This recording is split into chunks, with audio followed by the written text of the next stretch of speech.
and these cast like a machine. In this masterclass, we're at French Superwater 3 Eels, and we're with record-breaking casting coach Terry Edmonds.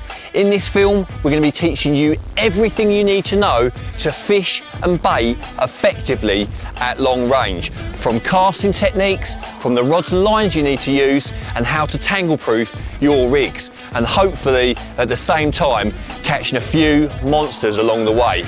Welcome to the Long Distance Masterclass.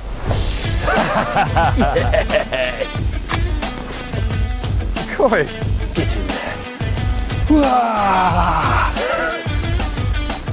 3 Eels is perfect for long range fishing. This session we're going to be pitched up in swims 4 and 6, which gives us a huge amount of water to play with.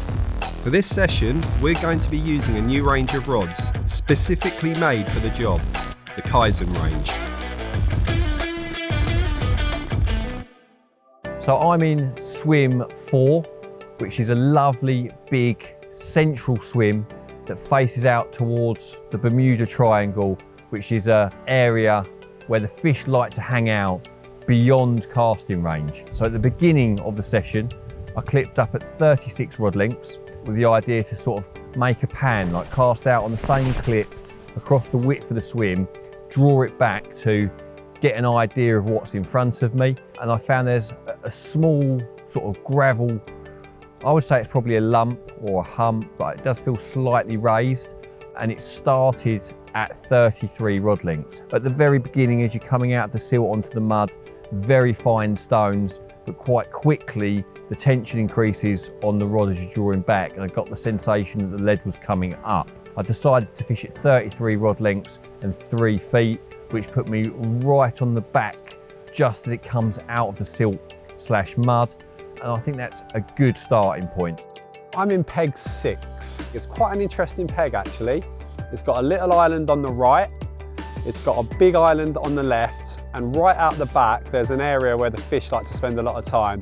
These are some snags, some hanging trees. Julien, one of the team members, he fished in peg 6, so he's given me a bit of insight into what he'd done, and he was quite successful. So I've got my spod rod with spod braid on it, armour cord leader, and a 4-ounce lead. I started casting around. I started from one side, from the left-hand island to the right-hand island, 37 wraps. There was a nice soft area behind a really hard spot. That's rock, that's a perfect spot. I'm gonna put 2 rods at 37 wraps, down the channel, one centre of the channel, one slightly left of the channel, and then casting up to the right-hand island, I found another nice spot of 35 wraps. This was just down the bottom of the slope of the island. Again, a little bit of a softer spot, which I prefer fishing. I think that's gonna be a perfect place to intercept some fish coming out the snags, especially through the night. So for this session, I'm using the most powerful 3 to 5 ounce Kaizen Platinums. These are a high quality blank that have been designed for long range fishing. Now the blank itself is fast tapered, powerful in the butt, firm midsections with soft tips so you can play the fish well. The rods themselves are a matte finish, shrink wrap handle with a Fuji reel seat. The feel of the rod being a fast tapered blank is very well balanced, as most of the weight is in the butt of the rod with less weight in the tip, so they feel really nice in hand, very light blanks. That's the one, that's it. My technique for long range casting has evolved over many years of practicing. You know, I've watched videos of Terry Edmonds, I've watched videos of Mark Hutchinson, and I've got my own sort of little twist on things as well. The basics of it is weight transfer and focusing on the left hand, holding the rod above my head at 45 degrees, keeping my weight on the back foot. I want a drop of roughly 4 feet from tip to lead.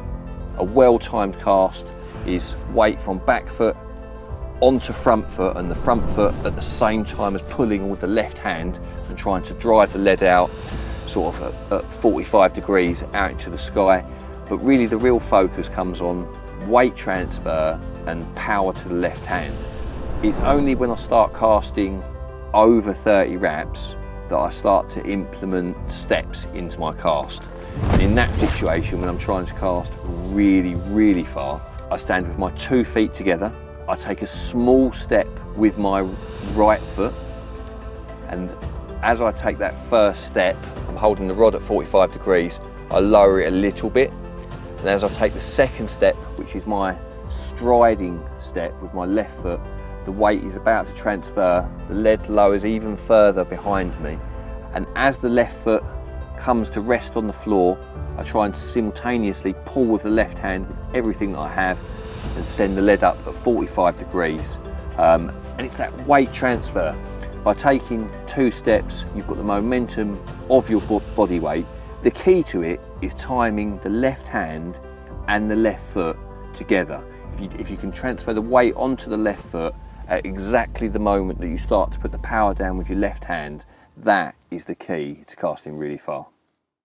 Both myself and Terry have different preferences when it comes to the singles bank stick system. I personally prefer the stainless for extra stability, while Terry prefers the black ones because they are lighter in weight. My front bars are 11.5 inches and my rear bars are 9.5 inches, as I like quite a wide splay on the rod tips. I have the medium uprights at the front and the large at the back, which allows me to keep my tips close to the surface. Terry is using the 9.5 inch bars with the small front uprights and the medium back uprights for a more compact look. With our spots now found, it was time to get some rigs cast out. Both of us were spooled up with long chuck tapered mainline to make fishing at range light work. For the rig side of things, I'm using a 4.25 ounce tournament lead on a hybrid lead clip with an 18mm salty squid wafter on a simple IQD rig. For this particular rig, I like to use a size 4 choddy hook, as the outturned eye works much better with stiff rigs, preventing the closure of the gape, and it's also a mega strong pattern for landing big carp. The reason for the plastic corn is not only to add to the visual aspect, but to critically balance the bait against the hook. My favourite colours tend to be pink and yellow for most situations. Darrell, on the other hand, opted for a slightly different rig. Okay then, this is going to be my opening line of attack. 3 combi multi-rigs, a rig that I've got loads of confidence in, and the most important component is that 25-pound boom. Very stiff, very good for anti-tangle properties, and when combined with the dark matter tubing, it is virtually completely tangle proof. I've got a new 4.25 ounce distance lead. They cast the furthest and the truest, and they're perfect for fishing at long range. And with regards to hook baits, I'm going to fish 1 match to hatch just off of the baited area, and I'm going to fish 2 high visual salty squids, but more in the central area of the bait. We'll see how we get on. Enough talk, let's get this out there. My rods were spread across the spot, all fished at 33 wraps, which is 132 yards.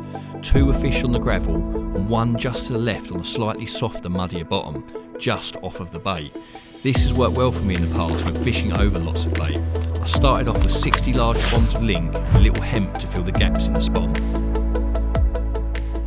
To fish at 33 rod lengths can be difficult, but with the right tackle, it makes it that much easier. So I've chosen to use a 13-foot Kaizen spod rod, brilliant for casting long range.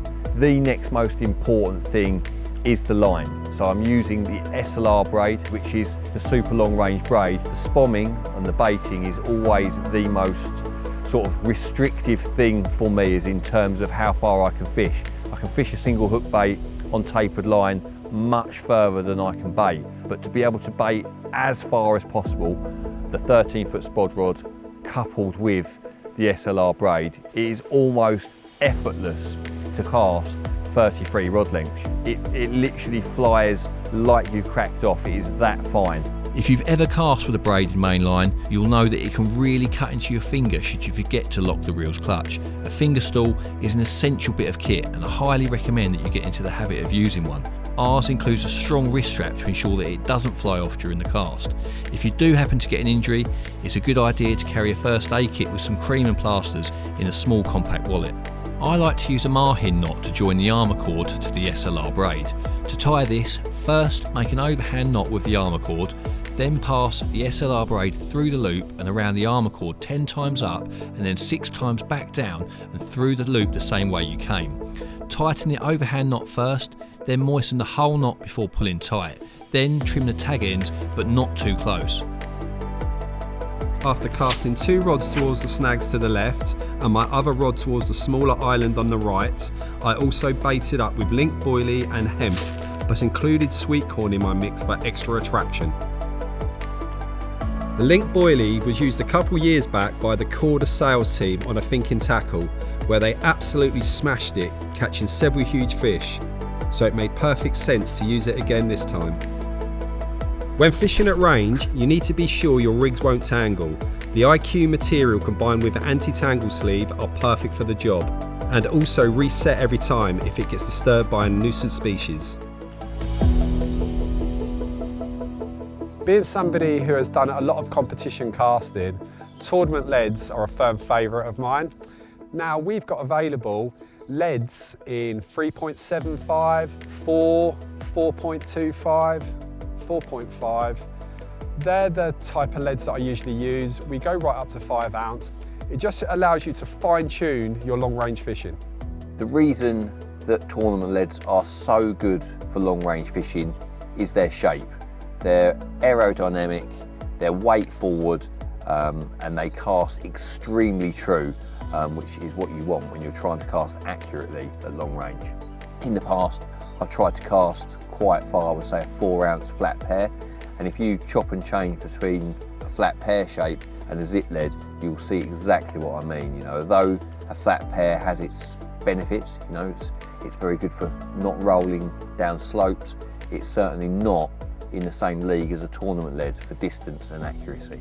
Being a lead clip user mainly, I don't use leaders often. I would prefer to use tapered lines because the leaders have not got a knot in them. The problem with knots and using tubing and lead clips is that if you lose a fish, the tubing's going to slide up and get stuck on the knot end. It's not very safe.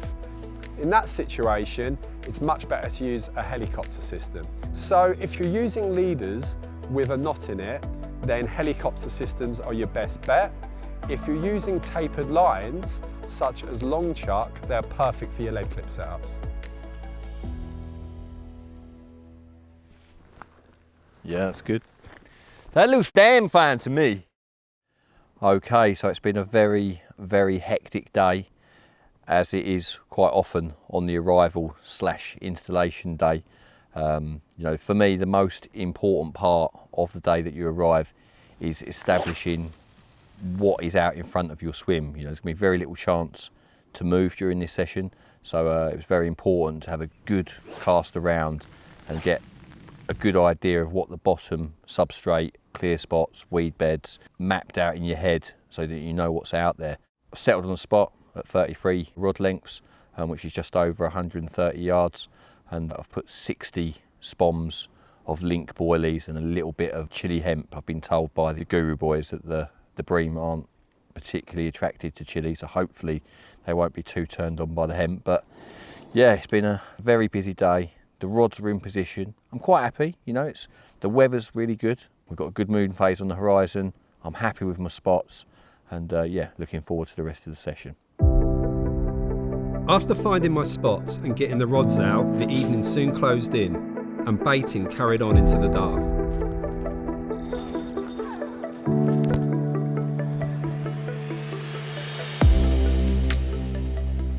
So the first bite. It's amazing how hard that is pulling at that range.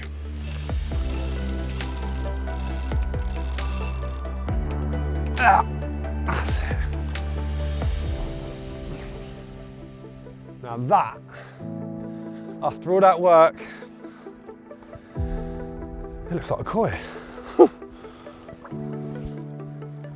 That's a koi. Perfect, perfect, what a start.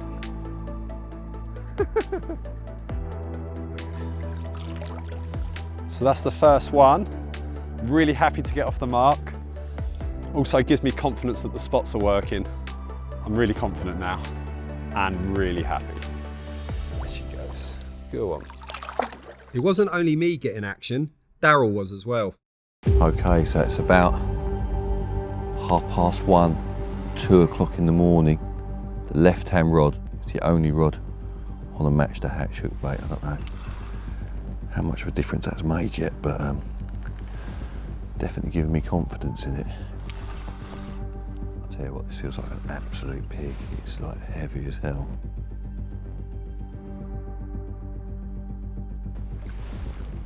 Oh. God, that's the weirdest thing ever. Yes!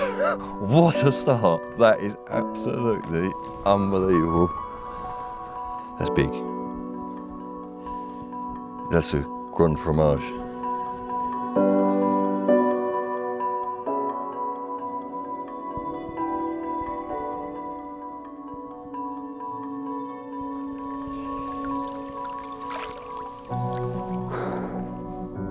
What a start to our session at Twi's Eels. A 55 pounder on the first night. Interestingly, it came on the left-hand rod that was fished just off the side of the baited patch and the only rod with a match to hatch hook bait. Definitely food for thought and a great sign of things to come. So, a 55 pounder on the first night. Now that is a great result. Interestingly, it came on my left-hand rod, it was fished just off of the baited patch and away from the gravel seam that I'd intended to set my baited stall out on. Also, on top of that, I had 2 bream before midnight, over 60 spoms of bait. And to get 2 bream bites that quickly, that has left me in a situation where I really want to reassess my plan of attack. I started with 15mm wafters on all 3 rods. And the reason for that is obviously they cast well. Smaller hook bait is more aerodynamic, creates less drag, and it's easier to cast a long way. But having now had 3 bream bites, I'm probably going to move to 18/20mm wafters instead of the 15s. Probably 1 or maybe 2 on match to hatch style hook baits, and possibly a 3rd on a higher track, but we'll see. But definitely increasing the size of the hook bait. After the action last night, I decided to move the right-hand rod also into the channel in hope for more action tonight.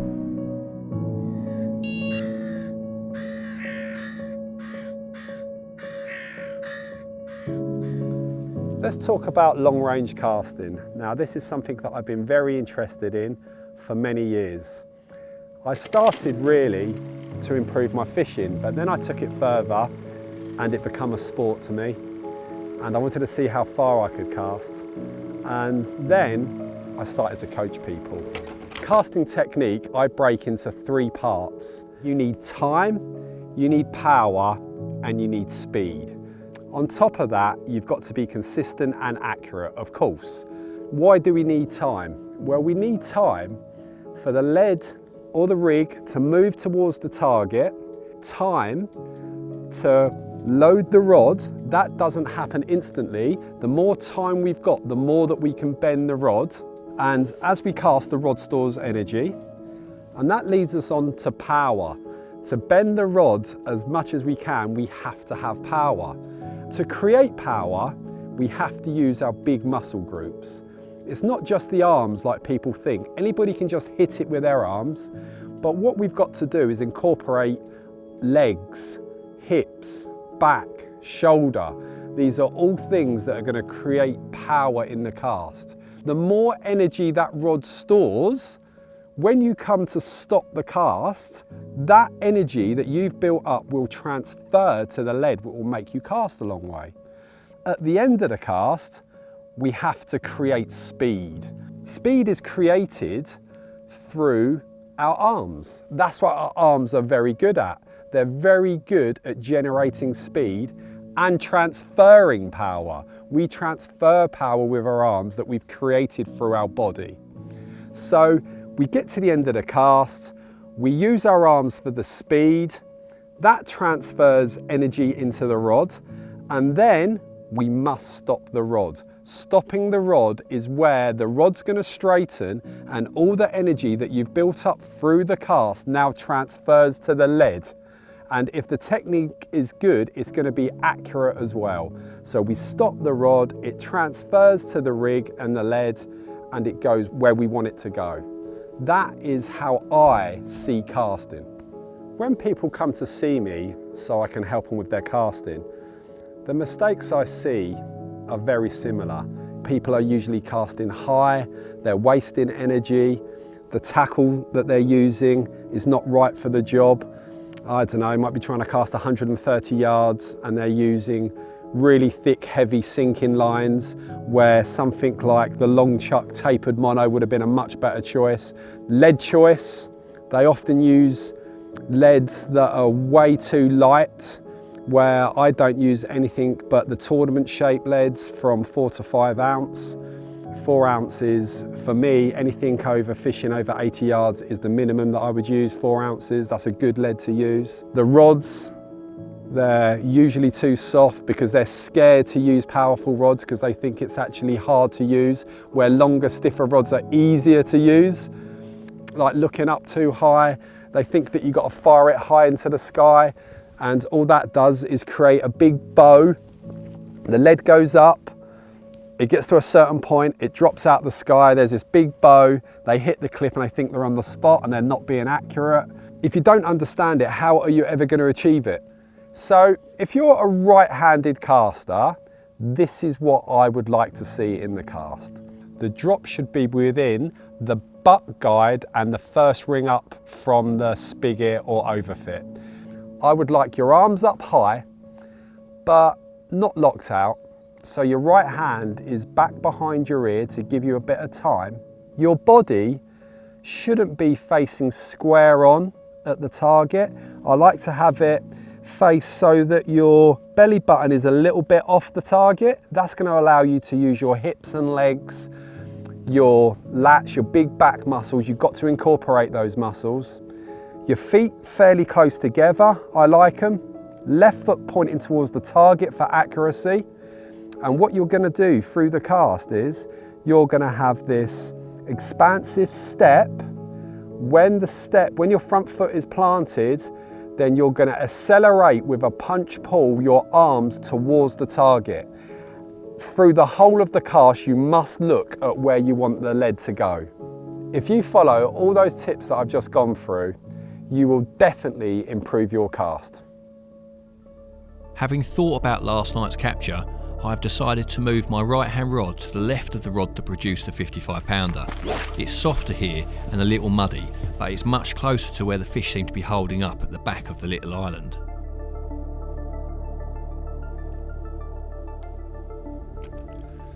So that's the last spom of the day, and what a day it's been for me. The wind has been an absolute nightmare. I couldn't get my rods out earlier because I wasn't happy that I'll be fishing effectively. So what I've done, I've come back from 37 wraps and found some other spots a few wraps shorter, because one thing I'd say about long range fishing is you've got to be accurate and you've got to fish effectively. I'd rather do that at a little bit shorter range than fish badly on your limits. So I've put the rods out, I've baited up a bucket of bait. I still feel confident though. There's lots of fish showing out the back, so I just hope that I get some action tonight. Moving the rods and changing the hook baits turned out to be a good decision, as just a few hours into dark I was away and it felt like another big fish. So although these 13-foot platinums are what you would call an extreme range distance rod, they're still very forgiving in the tip and they're perfect for playing fish. As you can see, really bending under quite minimal pressure. Right, here we go. Here we go. Get in there. Oh yes, it's another big one. That is a good fish. You're joking? Oh my God, 52 pounder.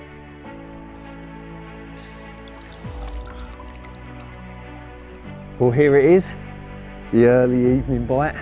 And would you believe it, another 50. 52 pounds. Trois Îles is full of absolute monsters. I can't wait to see what the next bite brings. Thank you very much, mate.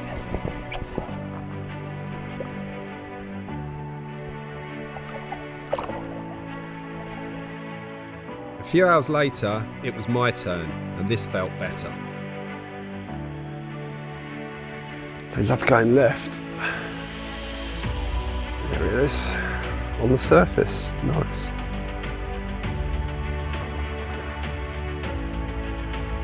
Yeah. That's better. That's a better fish. Yes. That's much better.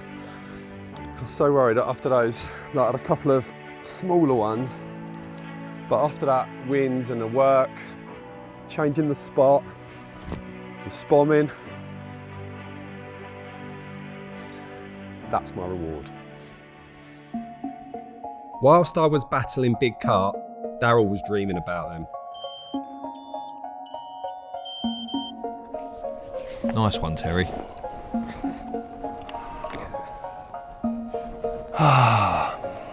I was sleeping deeply.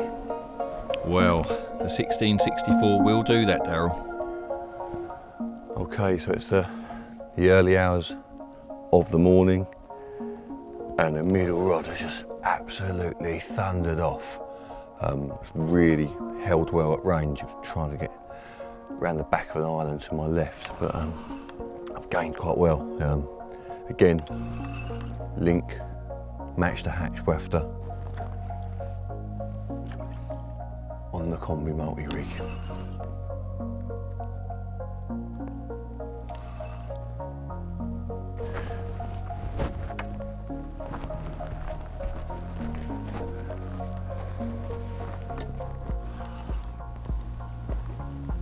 Oh, it feels like another good fish. Oh no. Don't do it. I can see something.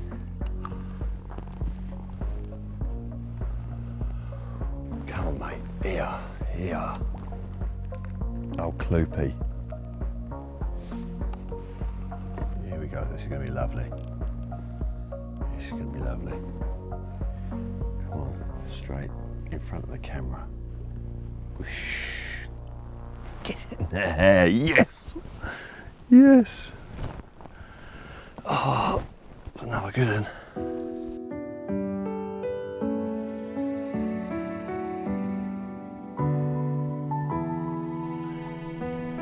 Check that one out. 44 pounds. Came an hour before first light. It was flat calm then, so I've rebaited in anticipation of the big winds forecast for today. And now the rods are in position and we are waiting for that next bite. Lovely. By the looks of it, Terry has gone and caught a very, very big fish. Going to grab my waders and go down and have a little look.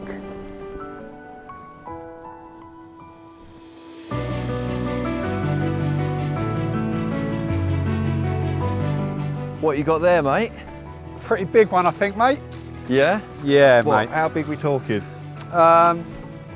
Getting close, I reckon, to my PB, I reckon. Pretty big. And what's your PB? 60 pounds, 4 ounce. Right, we're talking serious then. So yeah, I think it's there. I think it's about that, yeah. Oh my God. Just over 62. Ah, Oh, perfect. PB. PB? Really happy with that. Yes. Well done.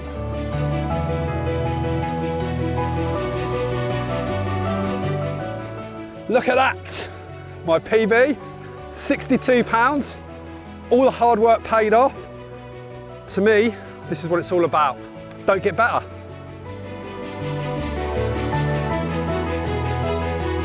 And so, with every PB,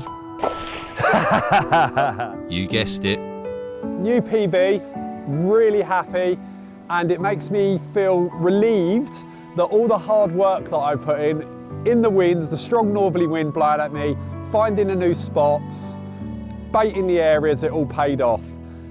Going forward, I know the rigs are working, I know the bait's working, I've got spots where I'm getting bites, so for the rest of the session, there should be more to come, fingers crossed, but I'm confident I'm gonna get a few more bites. The Kaizen Platinum range of rods are the first ever exclusively developed by Team Korda. They're made using the highest quality Japanese carbon, but manufactured within the UK. Now, these rods have been in testing for over 4 years, and I've been lucky enough to be involved in that. Now, for me, what makes a great fishing rod? First of all, I like a light rod that I can move through the air quickly and generate great tip speed. A light rod makes casting an easy job. I like a rod that unloads quickly but recovers quickly, and these rods do that. They're made on a fast tapered blank, powerful and recover extremely quickly. One of the key features within this range of rods is the anti-torque technology. Now, anti-torque means the tip section does not twist under heavy compression, and this allows for much more accurate casting. Made using the finest components available, and not only do they look the part, they perform better than any rods that I've ever used before. A few moments later, the heavens opened and we were met with quite a lot of rain. Thinking that it would pass soon, we took to our shelters, but it showed no signs of stopping. We wasn't going to let this get in the way, so we continued to get the rods in and ready for the night ahead.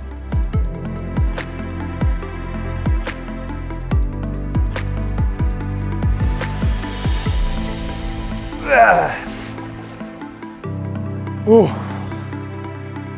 that's another chunky one. That's a nice fish, look at that. Being so close to first light, we put the fish in a sling till the morning, but that wasn't to be the only action. At first light, Darrell also had a bite.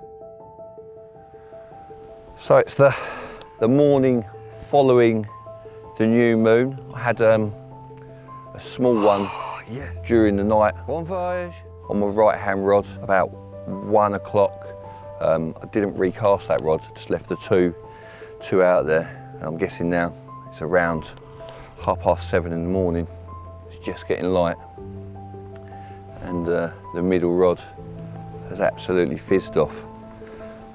This one really made a hard effort to try and go around the back of that little island out there, but even with the thin tapered line on, this is a 12-pound long chuck in 0.3, just held on. Rod took on a really nice curve. I didn't give anything, just held on. There's enough stretch in that line combined with the curve on the rod not to need to give line at that range, just hold on. Absorbed its lunges. It's hooked in the top lip, absolutely unheard of. Hooked like a roach. Get in there. Yes, get in. Yes. Oh, my feet. My feet. Right, I think I'm going to blast some hook baits out there. Owie, owie. It hurts.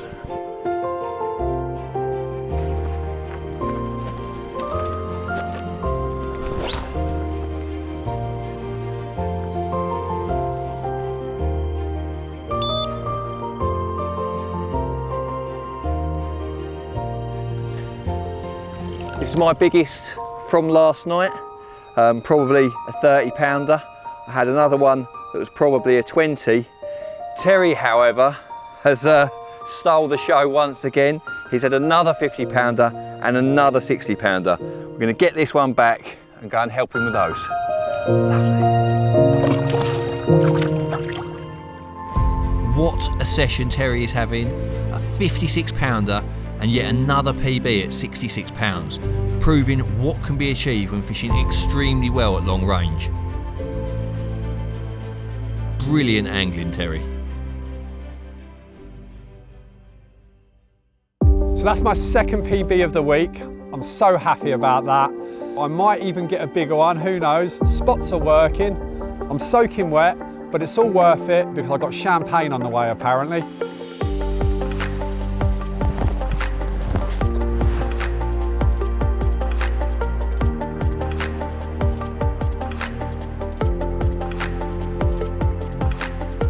Throughout this session, my ever faithful D-rig has produced the goods time and time again.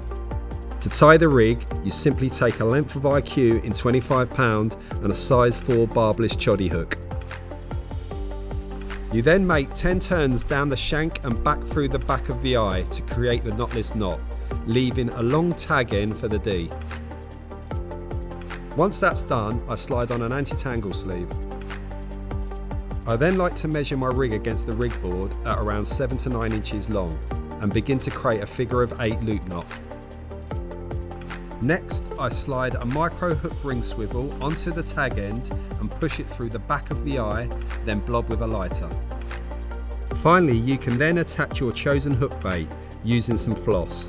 In this case, it's a salty squid wafter topped with some pink pop-up corn. All that's left to do is attach it to your QC lead clip, slide over the anti-tangle sleeve, and you're good to go. For me, long range fishing starts at 28 wraps. I would say anything more than 140 yards, I would personally consider that extreme range. The two most important parts of equipment for long range fishing, in my opinion, are firstly the rod. You need a powerful rod, one that recovers quickly after the cast, and secondly, a good tapered line. A thick line creates more drag through the rings, and a thinner line obviously creates less drag and casts further. So tapered line has been one of the biggest game changers for me with regards to being able to cast and fish at greater distances. In the Belgian Masterclass film, fishing at extreme range using a tapered subline. I've used it many times at Gigantica to good effect, and here on this session we're using what is now the tapered long chuck. The tapered long chuck is probably the best tapered line that I've used, and the reasons for that are it's less stretchy. Tapered lines that I've used in the past tend to be very, very stretchy, especially when they've taken on a little bit of water, whereas the long chuck is vastly less stretchy. You can feel the lead down at long range. It's a very, very good product to get those extra yards. Right, I am absolutely knackered. I've just spent the best part of 2 hours spomming in the wind and rain, and I reckon I've got 10, maybe 11, maybe 12 kilos of mixed 12 and 18 mil link out across my 3 spots, fishing all of them at the same range, just dotting the spom along the length of the line that I'm fishing. And to be honest, that is a lot of bait, and in my head, fishing a match to hatch hook bait or hook baits exactly the same over the top is probably not the best course of action. You know, there's probably a couple of thousand boilies out there. So with that in mind, I'm going to make a change. All 3 of my rods are going on to 18 mil salty squid wafters. Now that isn't the only reason why I'm changing. Now Terry is obviously a couple of swims down and he's doing really well. He's caught 3 really big fish and all of them have fallen to these 18 mil salty squid wafters. So I'm going to give it a go and see how I get on, but I'm pretty happy. There's not as many fish jumping in front of me as there was when we arrived, but because I'm close to that area that they call the Bermuda Triangle, I think there's always fish out there. So pretty confident. Going to recast all 3 rods over the top of that 10-12 kilo boilie, and yeah, I'm pretty happy. Along with the change in hook bait, I decided to prepare some hooks. I'm particularly fussy, and even on some of the Kamakuras, I like to lightly touch the inside of the point with the smoothest sharpening stone. They don't always need it, but I believe this level of attention to sharpness gives me an edge and will undoubtedly get me more bites than the average guy who doesn't sharpen his hooks. So, this was a weird take. I've lifted into it and I thought it was snagged, but it's just moving really slowly. It's definitely give me a workout. Come on, it's on the surface. Yes! My shoulder's burning, My back's burning, but it's in the net. Everything's just hurting. I just hurt. But look at it. No wonder I hurt. Look at that. Big fish, big fish.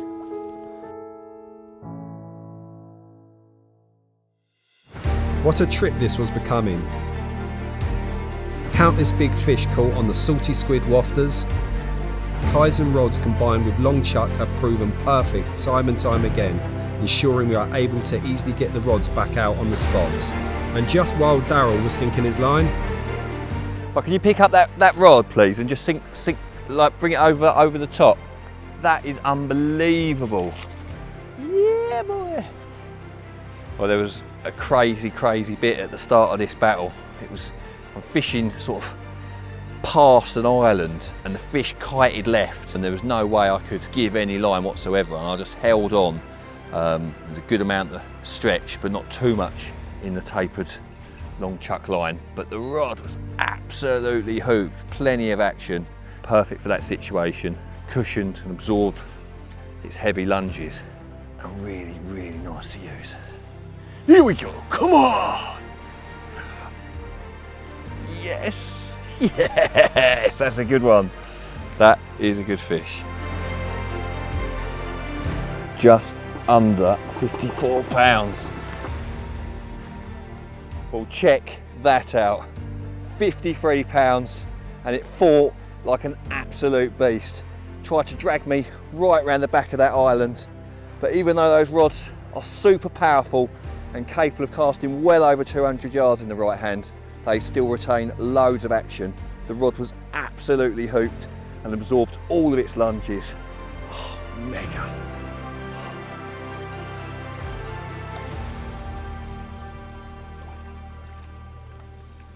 Yes. Yeah. When fishing at range, it's important to have a tighter line for better bite indication. At that range, having heavier bobbins, such as the large black and whites, means dropbacks will register quickly.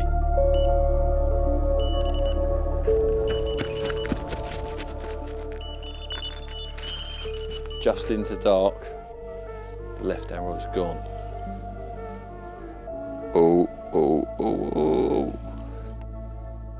Oh, it's grinding, it's not good. It's down the left hand margin. And obviously you're always concerned that there might be some woodwork or some branches or whatever in the edge, but with this tapered line, you've naturally got the leader section, the heavy, like 30 odd pound braking strain, thick section on the end to protect you. Here we go. There we go. Get in there. Yes. The fish were well and truly on the bait this evening, Come on. with another 2 fish falling to the salty squid hook baits before first light. Yes. Just over 40 pounds this one, the biggest of 3, and again coming over that 10 kilo hit of link, proof in the pudding that they absolutely love that bait.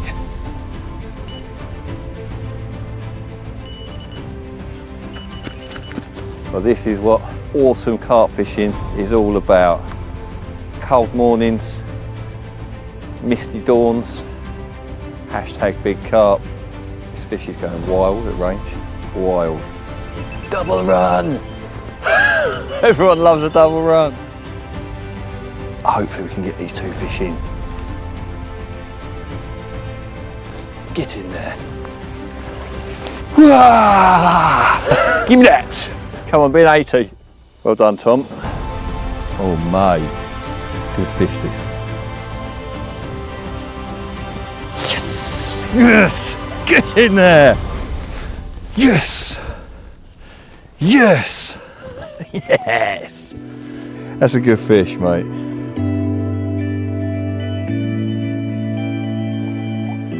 Well, check that out. 55 pounds. The bigger of a quick fire brace this morning in the fog. We are having a mega time here at Twas Hills. What a fishery.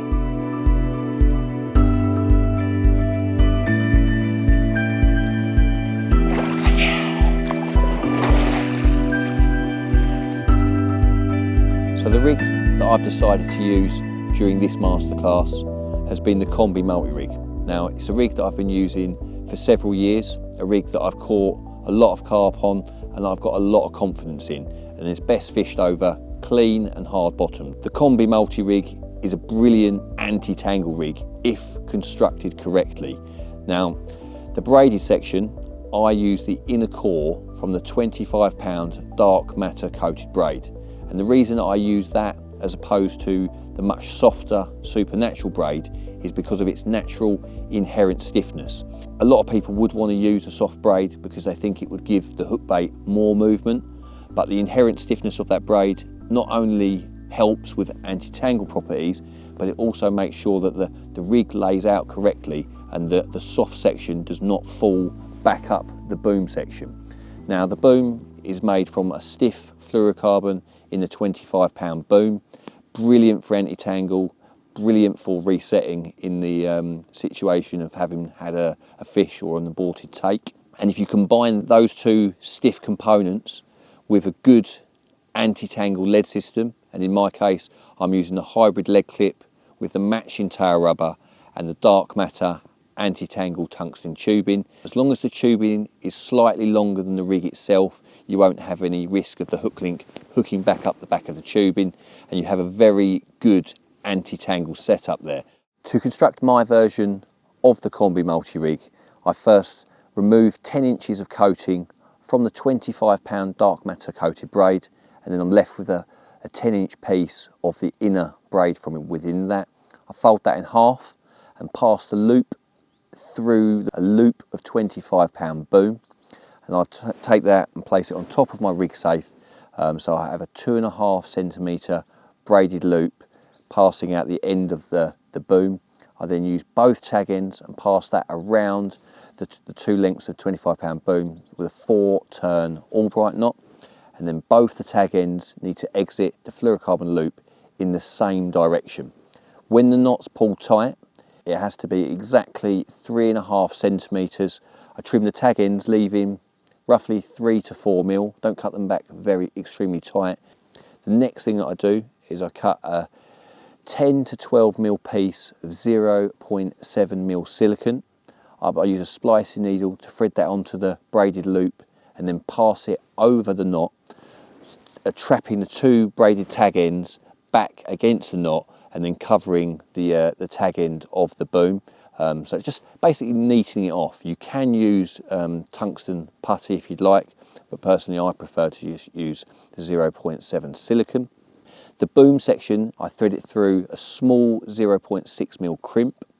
I then take it through the eye of a hybrid lead clip, so a flexi ring hybrid lead clip, and take it back through the other side of the barrel of the crimp. And then again, I measure that on my rig safe. So the top of the combi knot to the ring of the hybrid lead clip, I have a 5-inch length of 25-pound boom, and I crush the small crimp in the large hole on the crimping pliers. I just find that this works the best, and again I cut the tag end, leaving a 2 to 3 mil tag. Once the rig is constructed, I use a puller tool that I place through the braided loop, and I pull that reasonably tight against the lead clip. That straightens the boom out and takes any sort of curves out of it that I might have created when pulling the knots tight. From there, I'm going to add my kicker. I've been using a prototype Korda kicker that's cut back, but a 12 mil piece of shrink tube would do the same job. I line that first of all, thread that onto the braided section of the rig using a splicing needle. I then take a size 6 wide gape and thread the braided loop through the front of the eye.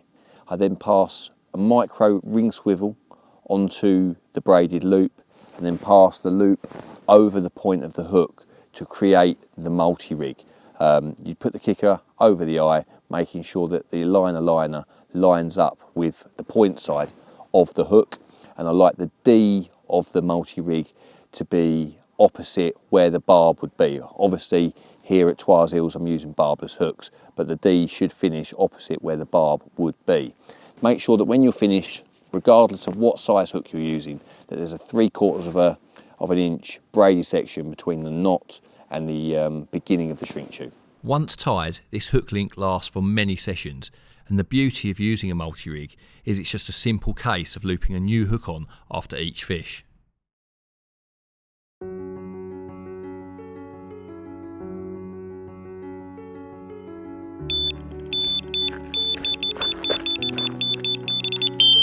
That is a good fish, that, oh my God. It's a big fat one. Get in there, yeah. Oh, mega. Yeah, boys. It is absolutely kicking off. Whoosh. Get in there. Well, this session is truly getting out of hand.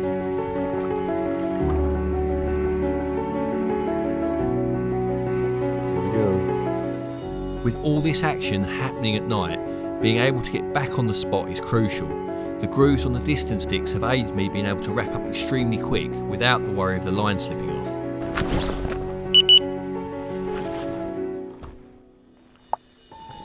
Yes! Come on. Top tip, when you're fishing at long range, you also wear footwear. Yes! Yes! Come on! Come and meet me. Bonjour. Yes, another one bites the dust.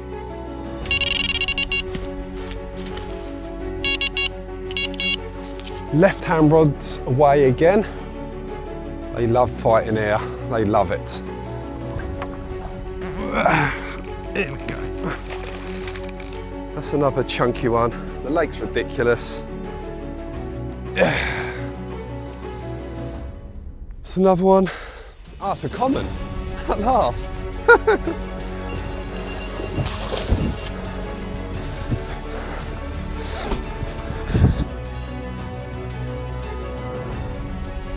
This feels like one big heavy weight. Can't believe how hard they pull at that range.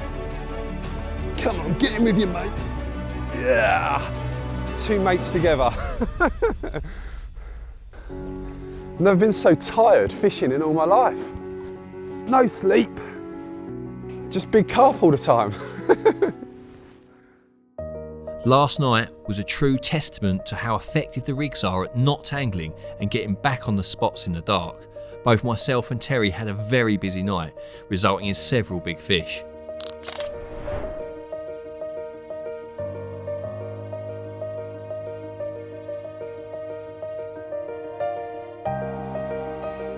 How's about that for a breeze block of a common? 48.12, came over the 10 kilos of link, and the switch to the 18mm salty squid hook baits has made a big difference.